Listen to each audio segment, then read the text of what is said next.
Le programme de formation de l'École québécoise est la progression des apprentissages en français langue d'enseignement au deuxième cycle du secondaire.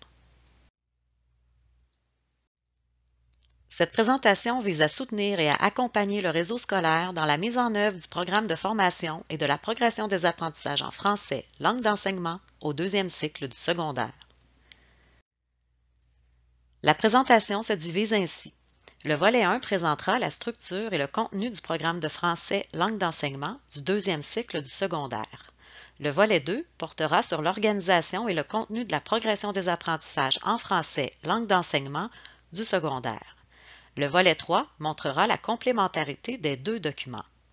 La conclusion abordera sommairement la place des connaissances dans l'apprentissage. Volet 1, le programme de formation en français langue d'enseignement du deuxième cycle du secondaire.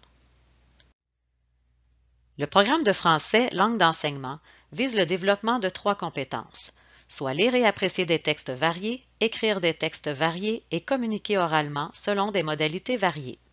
Ces dernières sont interreliées, c'est-à-dire que les situations d'apprentissage font souvent appel à plus d'une compétence. Enfin, ces compétences doivent notamment se développer à travers des contextes riches où la langue française et la culture sont continuellement sollicitées. Pour favoriser le développement des compétences des élèves, des situations d'apprentissage et d'évaluation choisies varient en fonction de paramètres groupés autour de ces dimensions: l'agir en situation, la mobilisation de ressources, la réflexion sur la pratique. La variation et la combinaison des paramètres permet de complexifier une situation ou une tâche du début à la fin du secondaire.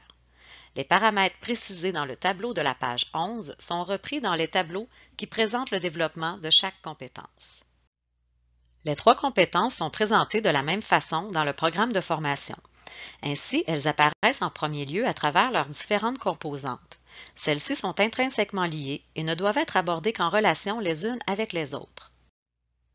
Pour développer la compétence à lire et apprécier des textes variés, il importe que les textes, tout autant que les tâches qui leur sont associées, soient variés et présentent une complexité croissante au cours du cycle. Elles doivent exiger que des relations de plus en plus étroites soient établies entre plusieurs textes et entre des éléments constitutifs d'un même texte, de façon à favoriser l'appréciation de ceux-ci, mais également pour permettre aux élèves d'affiner leur compréhension, de confronter leurs interprétations et de partager leurs réactions. Le développement de la compétence à écrire des textes variés exige des pratiques fréquentes, de longueurs variées, avec ou sans contraintes particulières, laissant une grande place à des rétroactions de la part de l'enseignant ou des pairs.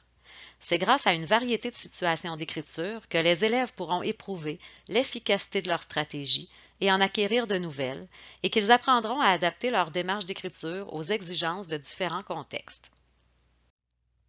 Pour développer leurs compétences à communiquer oralement, les élèves doivent apprendre à sélectionner les ressources à mobiliser, à consolider ou à se constituer pour recourir adéquatement à l'écoute et à la prise de parole, de manière individuelle et en interaction. Ainsi, c'est à travers des expérimentations variées, régulières et fréquentes qu'ils prendront peu à peu conscience de leurs progrès et des possibilités de réinvestir leurs compétences à communiquer oralement dans d'autres contextes scolaires et sociaux. Pour soutenir l'enseignant dans la planification de contextes pédagogiques signifiants et propices au développement de ces 3 compétences, le programme de formation en français du deuxième cycle du secondaire présente des familles de situations spécifiques à chaque compétence. Celles-ci permettent de donner du sens aux apprentissages et aux activités proposées à l'élève. Chaque famille de situations comporte 3 dimensions interreliées pour chacune des compétences. Une lecture horizontale du tableau aide à percevoir des liens à établir entre les familles de situations pour développer différents aspects d'une compétence. Une lecture verticale du tableau permet de voir des liens propices à la création de situations touchant plusieurs compétences. Une lecture croisée du tableau est indiquée pour concevoir des tâches ou des projets qui favorisent l'intégration et le transfert des apprentissages. Pour planifier son enseignement en vue d'assurer le développement des compétences des élèves, l'enseignant doit notamment tenir compte des paramètres liés au développement des compétences. Ainsi, pour chacune des compétences, un tableau présente des exemples d'éléments à prendre en considération pour concevoir des situations d'apprentissage et d'évaluation dont le degré de complexité permettra aux élèves de consolider leurs acquis et de construire de nouvelles connaissances. Le développement des compétences ne peut se faire sans la mobilisation de différentes stratégies. Ces dernières apparaissent en premier lieu regroupées dans un tableau synthèse autour des différentes étapes du processus non linéaire de chaque compétence. Elles sont également intégrées par la suite sous les familles de situations propres à chaque compétence. À la toute fin du programme, un tableau synthèse regroupe les notions et concepts de l'ensemble des 3 compétences selon différentes catégories. Les notions et concepts représentent les savoirs à enseigner. À la suite de ce tableau synthèse, les notions et concepts sont repris et présentés dans un tableau en 3 colonnes. La colonne de gauche énonce les éléments généraux et spécifiques à l'égard desquels les élèves doivent se construire une représentation claire. La colonne du centre présente les apprentissages requis pour l'ensemble des compétences. Il est à noter que parmi les verbes qui introduisent les énoncés, reconnaître désigne des apprentissages associés à la lecture ou à l'écoute et utiliser des apprentissages associés à l'écriture ou à la prise de parole. Enfin, la colonne de droite présente divers éléments d'information, dont des références à des repères culturels que l'enseignant est invité à enrichir. Au premier cycle du secondaire, les élèves se sont constitués un répertoire personnalisé d'œuvres littéraires qu'ils continuent à enrichir au deuxième cycle en y incluant aussi des textes courants et des expériences culturelles. La création d'un répertoire apparaît comme un moyen de valoriser et d'actualiser le bagage littéraire et culturel de chacun. Le répertoire personnalisé des élèves peut prendre des formes variées, tel un carnet de lecture ou un cyberfolio, et laisser place à leur créativité. Les élèves peuvent s'y référer pour suggérer des textes à lire et pour accomplir des tâches de lecture, d'écriture et de communication orale. Moment charnière dans la vie des élèves, la dernière année des études secondaires doit leur offrir la possibilité de vivre des expériences qui les rendront aptes à prendre progressivement leur place dans la société. À cet effet, la micro-société qu'est la classe de français doit être un lieu d'expérimentation où l'interdépendance des personnes et la différenciation de leurs actions sont mises au service de l'apprentissage. Une capsule explicative sur la spécificité de la dernière année du secondaire est disponible sur le site du ministère, plus précisément dans la chaîne YouTube des programmes de français langue d'enseignement. À la toute fin du document, différentes annexes viennent préciser, compléter ou synthétiser certains contenus du programme.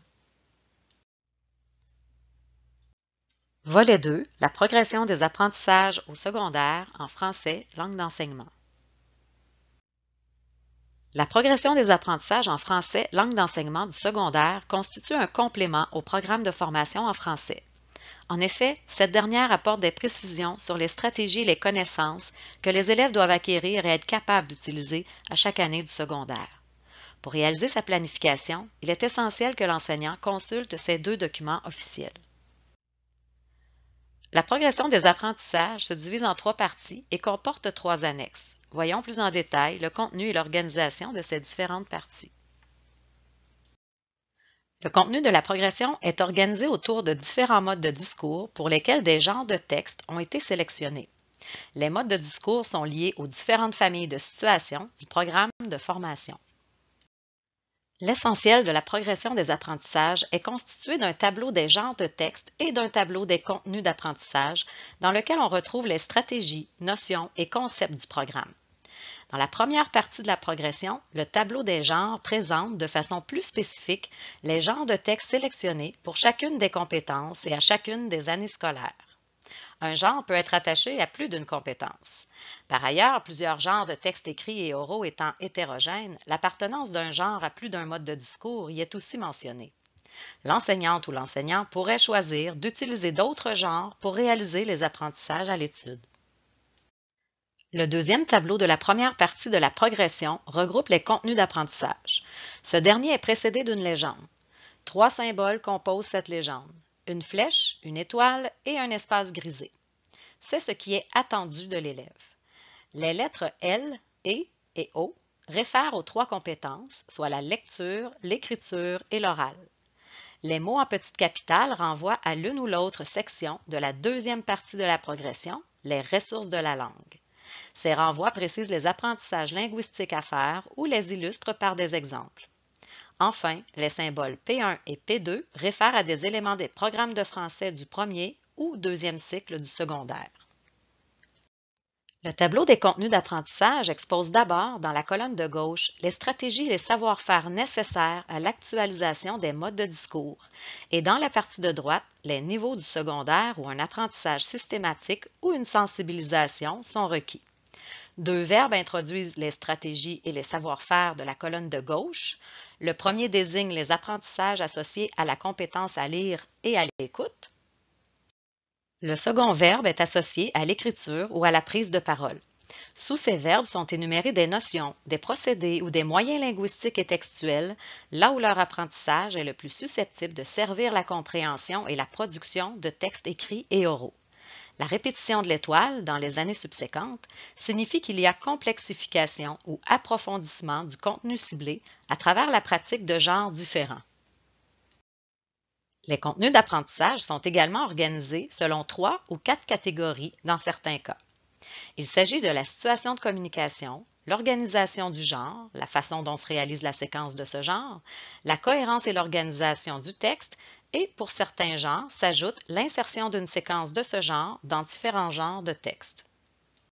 La deuxième partie de la progression est consacrée aux ressources de la langue et comporte 4 sections. Cette partie de la progression présente exclusivement les connaissances linguistiques. Celles-ci sont regroupées en fonction de leur utilité en situation de communication. Dans les deux sections, nommées et caractérisées, et situées dans le temps, se trouve l'ensemble des connaissances à acquérir et à mobiliser sur le plan du lexique et de la grammaire de la phrase. S'ajoutent les notions relatives à la reprise de l'information pour ce qui est de la grammaire du texte, ainsi que certaines connaissances qui se rapportent à la variété de langue et à la langue orale. Les sections Introduire des discours rapportés présentent les connaissances qui se rattachent à la notion de point de vue. Les références à la partie ressources de la langue se trouvent dans le tableau des contenus d'apprentissage de la première partie de la progression. Il s'agit des mots en petites capitales suivis de chiffres. Par exemple, ici, la légende réfère à la section « Modaliser » de la deuxième partie de la progression au numéro 2. La deuxième partie de la progression, les ressources de la langue pour modéliser, nous indique les connaissances liées à l'attitude, soit au point de vue de l'énonciateur, qui sont ciblées pour permettre aux élèves de réaliser les apprentissages indiqués dans la première partie de la progression. La progression des apprentissages montre ainsi l'importance d'articuler les connaissances linguistiques aux compétences en lecture, écriture et communication orale. La troisième partie de la progression, l'index, répertorie les éléments de contenu à enseigner systématiquement, éléments qui sont identifiés dans le tableau des contenus d'apprentissage de la première partie de la progression par une étoile. À gauche, en caractères gras, figurent les entrées principales, soit les éléments de contenu à enseigner, parfois subdivisés en parties plus spécifiques. À droite des entrées principales, 10 colonnes, 2 par année du secondaire, indiquent précisément les sections du document à consulter pour chaque élément de contenu. La première colonne de chaque année se rapporte au mode de discours, soit à la première partie de la progression. La deuxième colonne réfère aux ressources de la langue, soit la deuxième partie de la progression. Une lecture horizontale permet de voir que l'apprentissage de certaines notions se fait sur plusieurs années. Une lecture verticale informe sur les éléments d'apprentissage retenus pour une année donnée. 3 annexes complètent ce document. L'annexe 1 présente une synthèse des genres de textes écrits et oraux sélectionnés pour chacune des 5 années du secondaire. L'annexe 2 répertorie l'ensemble des stratégies du premier cycle autour des processus nécessaires au développement des compétences, alors que l'annexe 3 regroupe celles du deuxième cycle du secondaire. Volet 3, les liens entre le programme de formation et la progression des apprentissages en français langue d'enseignement au secondaire. Le programme et la progression se complètent à différents points de vue. Il est donc essentiel d'effectuer des allers-retours entre les deux documents pour planifier l'enseignement. Dans le programme de formation, des familles de situations présentent des intentions pédagogiques signifiantes permettant aux enseignantes et aux enseignants d'organiser leurs interventions éducatives ainsi que des propositions de textes variés pouvant être exploités en fonction de ces familles. Dans la progression, des modes de discours sont associés à chacune des familles de situations du programme. C'est d'ailleurs à partir de ces modes de discours que des genres de textes ont été sélectionnés pour chacune des 3 compétences et à chacune des 5 années du secondaire. Le programme se distingue de la progression par la présentation de paramètres permettant de développer les compétences. De plus, c'est uniquement dans le programme de formation qu'apparaît le répertoire personnalisé de l'élève, dans lequel est prescrit, entre autres, un nombre de romans à lire par année, mais dans lequel des suggestions de textes complémentaires sont aussi proposées. Des précisions relatives à la dernière année du secondaire n'apparaissent également que dans le programme de formation. Dans le programme, les processus et les stratégies sont répartis en fonction des différentes familles de situations et présentés sous chacune des compétences. Dans la progression, les stratégies apparaissent en partie dans le tableau des contenus d'apprentissage de la première partie, mais sont également répertoriées pour chacun des cycles dans 2 tableaux synthèses qui se trouvent en annexe à la fin du document. Enfin, dans le programme de formation, les contenus d'apprentissage s'inscrivent dans la section des notions et concepts. Ceux-ci sont sélectionnés pour le cycle en entier. Des précisions sur les connaissances à construire et à mobiliser, ainsi que des précisions complémentaires à l'intention des enseignantes et des enseignants, complètent également le tableau des notions et concepts. Dans la progression, les notions et concepts se trouvent d'une part dans le tableau des contenus d'apprentissage de la première partie et d'autre part dans la deuxième partie, les ressources de la langue. Ceux-ci sont répartis selon chacune des années scolaires. Les ressources de la langue sont notamment articulées au contenu d'apprentissage de chacune des compétences. En conclusion, la place des connaissances dans l'apprentissage. Retenons que le programme et la progression mettent tous deux en avant le fait que connaissances et compétences sont appelées à se renforcer mutuellement. D'un côté, les connaissances se consolident à travers leur utilisation. De l'autre, l'exercice des compétences entraîne l'acquisition de nouvelles connaissances. Faire acquérir des connaissances pose toutefois le défi de les rendre utiles et durables, ce qui renvoie au concept de compétence. En effet, on est véritablement assuré de l'acquisition d'une règle de grammaire, par exemple, que lorsqu'elle est utilisée de façon appropriée dans des textes et des contextes variés qui vont au-delà de l'exercice répétitif et ciblé. En conclusion, le rôle de l'enseignante ou de l'enseignant dans l'acquisition des connaissances et dans le développement des compétences est essentiel et une intervention de sa part est requise tout au long de l'apprentissage.